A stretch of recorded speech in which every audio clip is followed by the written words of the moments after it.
Hi everybody, this is my second video today because the last 36 hours has been so gigantic. It's impossible to process it.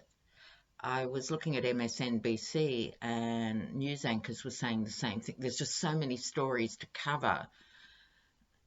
They were trying to cover 4 or 5 things in a 10-minute segment, and they're all huge things. Huge things. So the self-obsessed dribbling bankrupt is now fully out of control. He's moved from clown to raging bull. If he was in a paddock, you'd shoot him for the interests of the herd, wouldn't you really? It's sort of, he is truly, beyond the pale now. They have a strong case for the 25th Amendment, but what I'll be asking today is, will they do that, GOP?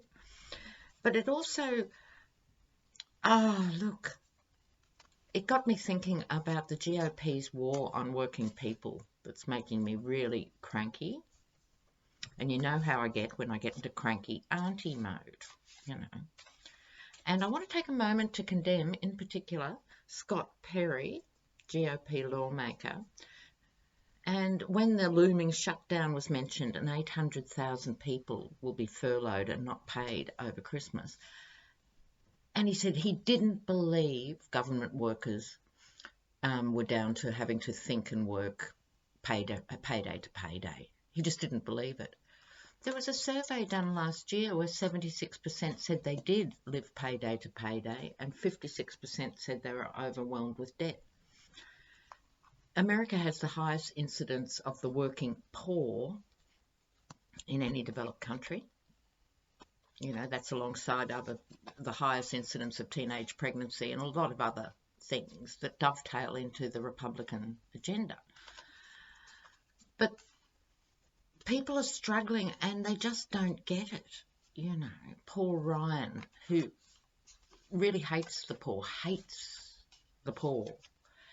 thinks they're just taking up space, And there's this virulent attack on working people. They just simply don't understand what is going on in most people's lives. They've got no idea, It's just shocking. But another statistic that came out was, 500,000 people, 500,000 government workers have lost their job since Trump's inauguration. Now, I don't know the source for that. It does sound enormous. And it's part of this idea that government workers aren't real workers. And Mitt Romney actually said somewhere he didn't believe government workers contributed to the economic life of America. See, this goes to the heart of whittling down government to nothing. They really think, apart from being well-paid lawmakers, I was going to say lawnmowers, lawmakers, they don't think anybody does anything. These are the people that keep every functioning agency open. They've just got no respect for this work. This is the problem. So if you pay people to work in the government, where are they going to spend their money? In that country's economy. Duh. So this goes to deep ideological ideas about government. And, this is why America wrestles and fails to get to grips with decent health care.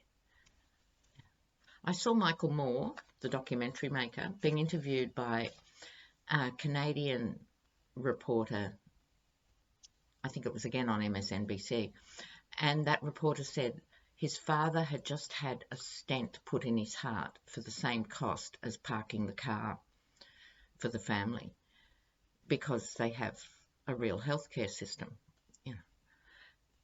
This is what governments should be doing, providing healthcare. Not cutting taxes to the rich, providing healthcare. Look, sorry, I've gone on longer than usual. Let me concentrate. Now, he's really lost it.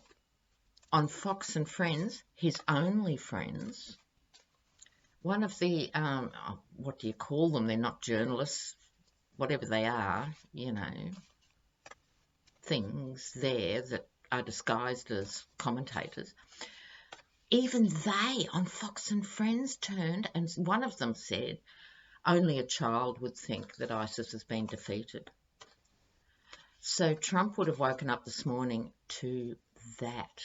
No wonder he's rampaging through the corridors. He would be sizzling down to the Yeti pews.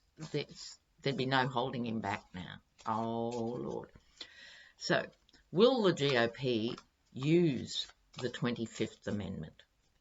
It requires the Vice President to put it up and 2/3 of, I think, the Senate to okay it. There'd be no problem getting the Vice President to say, oh, I'm so sorry, he's mad. I'll have to step in. Will they do it, though? Will they do the 25th Amendment? Let me bring you down. Here we go. Oh, they're thinking about it. Oh, God. I didn't think it'd even get that far, really. Whooshka. These cards are so enormous, the Toth deck. Couldn't use anything else for this. Ooh. Now, they have big things to think about. They've got 2 6s, 7, 8, 9. So, just a quick reminder, the numbers work in the minor arcana in tarot to give you an idea of where the card sits in the issue. So, in other words, 2s are often at the beginning and 10s represent the end. So, they're past the halfway point with Trump. They've got 2 6s. Okay, so that means, to me, interpreting this reading, slightly more than half of them now are ready to go, okay, he is a complete nutcase. We have to do something. He is actually dangerous. But they've still got a 7, 8, and 9 to convince. Right, so let me break that down for you. In the middle, you have the 9. Okay, so it's the 9 of Wands, very strong card. This would be their strongest suit in many ways. I think it's not overstating it to say they all actually realise they have to do something, but some of them, particularly the Freedom Caucus and, you know, that's the Mark Meadows and the Jim, whatever his name is, the touchy-feely gym coach, they're going to hold out just because they're contrarians and just because they can and just because they want a narrow agenda that will ultimately drag America back to the 1800s. Nothing's going to make them happy. But the majority here, this is saying, actually think he's a real worry. They get the 6 of Swords, which in the Rider-Waite deck is moving away from a troubled space. It's different in the Toth deck. If you look here, it's actually called Science for some reason I've never quite understood. There's the Christian cross here, but all the swords are going through it and to it. They're doing some soul searching. Tonight, as I sit here in Australia, it's probably morning when you get this, they are doing some soul searching. They feel they get the 6 of Discs. They could win if they compromise now. they could still pull off a win for 2020 is what the more strategic ones are thinking. Right? They're thinking we need to get rid of him now so we can get Pence in and even a new player before 2020. Otherwise, we're dead for 2 generations. If we want this success, we have to act now. That's what's motivating them. Then they've got the 8 of discs, the Apprentice card, funnily enough, working on the details. So you've got them all. They would be on the blower to each other and are going to be right through Christmas and New Year. Because at the moment, the government's running itself. There's no one at the helm. There is no one at the helm except this total, it's like the drunken sea captain. It's a nightmare and they're working on it. But I don't think they're going to do it. This is the 7 of Swords, futility in this deck. They're going to try and convince these really conservative, impossible to please, macho, Neanderthal, knuckle draggers of the Freedom Caucus, and they're not going to be able to get them on board. I think from this layout, even Mitch McConnell, who only lives for strategy and couldn't care less about who he destroys in the process, and so even those sort of ones are now going, oh my God, we've got to do something. But I don't think they're going to do the 25th Amendment. Viewers, intrepid viewers, you've no idea how much I'd like to be wrong. I would love to see them pull out the 25th Amendment, but they'd have to get some better doctors than last time. Didn't it turn out that after he got the clean bill of health, it turned out he'd paid off the doctor and that he wrote it himself? I mean, the corruption. The corruption. Now, I'm going to ask, if they're not doing the 25th Amendment, what are they going to do? Because they're going to have to do something. See, in Australia and in the UK, we have a vote of no confidence in the leader. I mean, Theresa May has just been through this for a lot less than Donald Trump. She survived. But really, the American system, I think it's being seen for what it is. People are brought up thinking, well, you're told as Americans, this is the best system in the world, so you don't question it. It's the best legal system in the world, so you don't question it. Well, is it? If you've got money, you get away with just about everything, and if you haven't got money, you go to jail. It's not the best system in the world. It's a fairly typical system, but it's not the best, you know. So hopefully, no wonder they're doing prison reform, because I think finally some of these very privileged people are going to be seeing the inside of a jail cell. But they seem to go to these very special jails. I'm a bit over that. Are you over that, viewers? I think they should be in the general population myself. Now, and with the secret subpoena fights, you know, the 5th floor was closed off in the appeals court. Who was it? They now have an investigative journalists have worked out it's a corporation from another country. My money's on Deutsche Bank. I think there's a very good chance it's Deutsche Bank. And that goes back to Kushner. It also goes back to an odd sort of 400 million that Trump got hold of, and that was through the son of Justice Kennedy. Remember him? He resigned very mysteriously 15 years early. His son was working at Deutsche Bank. So Trump got money from them in the past, and Kushner got a huge sum of money from them more recently. Whoa. So what are the GOP going to do? What are they going to do with this man? I mean, really? Okay.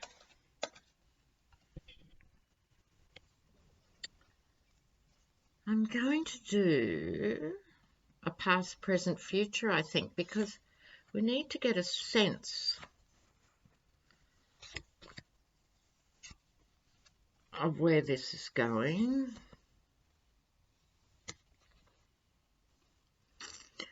Yeah, okay.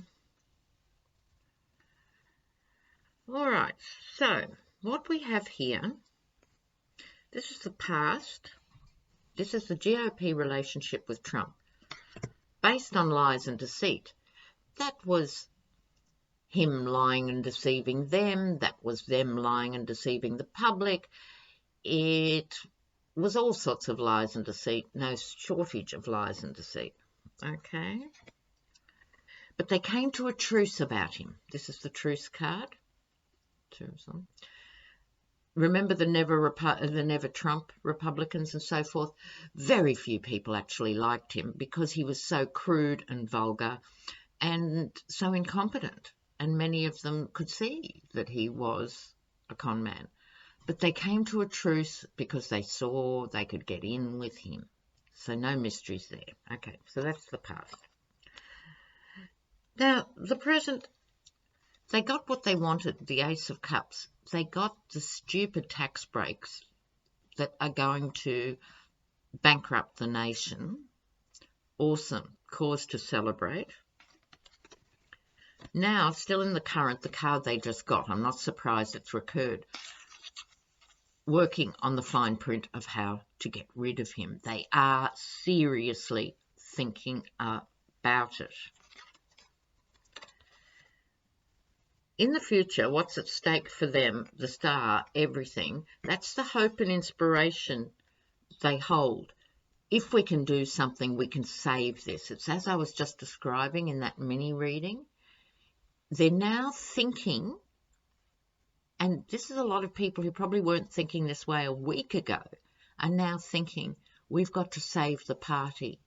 We are the hope and the inspiration of the Republican Party. But alas, they get the indolence card. So in a way, it's like they're paralyzed with each other. They've been able to rely on their super donors for so long. They've been able to rely on being the successful swamp animals. They've been able to give each other tenders and deals and jobs, and it's all worked. What's the problem? And now it's not working anymore. So they're going to try really hard to come up with a solution to the Trump nightmare. But I don't think they got futility as their last card. Yeah, and they got indolence now. I think they're too intellectually lazy and they're too cowardly. So they can't think through solutions very well because they haven't got a big gene pool when it comes to real political nous. And they haven't got the courage to do what it takes. So, yes, the Democrats can come in February and they can start impeachment proceedings. In fact, they're almost obliged to, surely, now.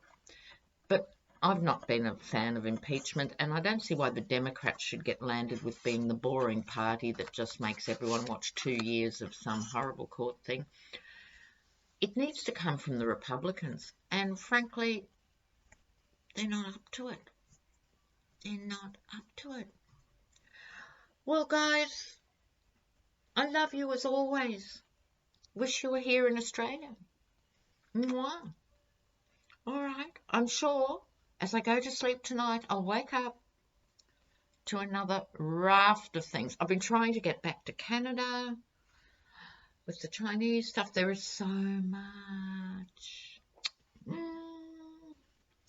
Email me if you want a reading. Speak soon. Bye.